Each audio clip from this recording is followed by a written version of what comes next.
আমার প্রাণে আমার গানে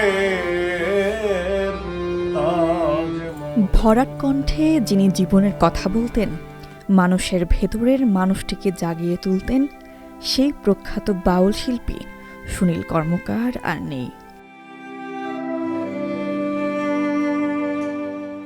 দীর্ঘদিন অসুস্থ থাকার পর ৬ ফেব্রুয়ারি ভোর 4:30টায় ময়মনসিংহ মেডিকেল কলেজ হাসপাতালে চিকিৎসাধীন অবস্থায় ৬৭ বছর বয়সে তিনি শেষ নিঃশ্বাস ত্যাগ করেন। মৃত্যুর খবর ছড়িয়ে পড়তেই শোকের ছায়া নেমে আসে সাংস্কৃতিক অঙ্গনে। ভক্তদের কান্নার শব্দে ভারী হয়ে ওঠে চারপাশ। আমার বাড়িতে প্রোগ্রাম করেছেন, অনেক জায়গায় উনি প্রোগ্রাম করেছেন। ময়মনসিংহ শহর যে কালুসার মাজার, সেখানে সে উপদেষ্টা ছিলেন, আমাদের মনোনয়ন ভাই ছিলেন, সেখানে ছিলেন। সারা বাংলাদেশে উনি একজন সব মানুষের তারকা। আজকে আমাদের সামনে চলে গেছে, আমরা দুঃখিত।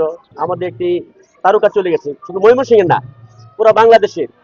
আমি যে বিভিন্ন জায়গায় দিয়েছি, মাখন দেওয়ান, খালেক দেওয়ান, তাদের বাড়িতে তার নাম যে সব ছাড়ি মেশে, এত ভদ্র ছিলেন, সব ছাড় মিলে সে কথা বলতেন, ভদ্র। আর গান বাজনা করেছেন, উচ্ছৃঙ্খল গান না, জীবনে গান, সে কোনো গান তার উল্টা ছিল না। ১৯৫৯ সালের ১৫ জানুয়ারি নেত্রকোনার কেন্দুয়া উপজেলার বার্নাল গ্রামে জন্ম সুনীল কর্মকারের। মাত্র ৭ বছর বয়স থেকেই জড়িয়ে পড়েন গানের সঙ্গে। জেনে এসেছি সুনীল কর্মকার আমাদেরই লোক, আমাদের ময়মনসিংহের লোক, নেত্রকোনার লোক, বাংলাদেশের লোক। শুধু তাই নয়, ভারত বাংলার লোক সুনীল কর্মকার, তাকে আমরা আজকে হারিয়ে ফেলেছি। উনি আমার প্রতিবেশী, উনি আমার দীর্ঘদিন আমার বাড়িতে 7 বছর তো হবেই ভাড়া থাকেন। আর ওনার পরিবারের সাথে আমরা এমনভাবে মিলেমিশে আছি যে এখানে কোনো জাতভেদ নাই। এই কিংবদন্তি শিল্পীর ইচ্ছে ছিল তাকে যেন সমাহিত করা হয়।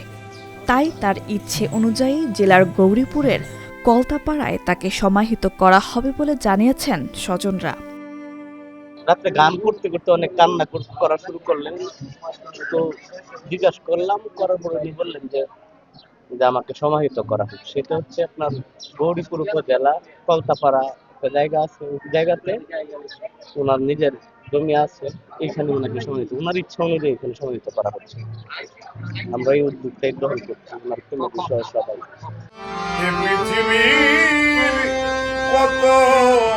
দৃষ্টিহীন হয়েও সঙ্গীতে ছিল তার চোখ।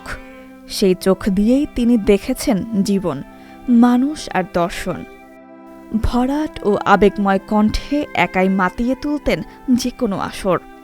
শুধু কণ্ঠ নয়, বেহালা, দোতারা, তবলা ও হারমোনিয়াম, একাধিক বাদ্যযন্ত্রে ছিল তার অনন্য দক্ষতা। লোকসঙ্গীতের সাধনায় তিনি ছিলেন নিরলস এক যাত্রী। উপমহাদেশের অন্যতম শ্রেষ্ঠ বাউল সুনীল কর্মকারের এই মহাপ্রয়াণে তার বিদেহী আত্মার শান্তি কামনা করছি। ব্যক্তি নামের এই বিষয়টিকে উঠে উনি আসলে মূলত একটা প্রতিষ্ঠান ছিলেন। এই সারা বাংলাদেশে হাজার হাজার তার অনুসারী রয়েছে।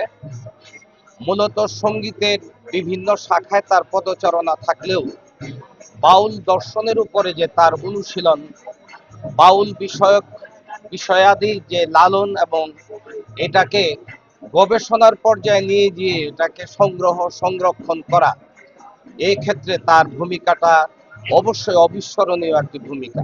দেশ এক সঙ্গীতের এক উজ্জ্বল নক্ষত্রকে হারালো, যে বিষয়টি আজীবন অপূরণীয় হয়েই থাকবে।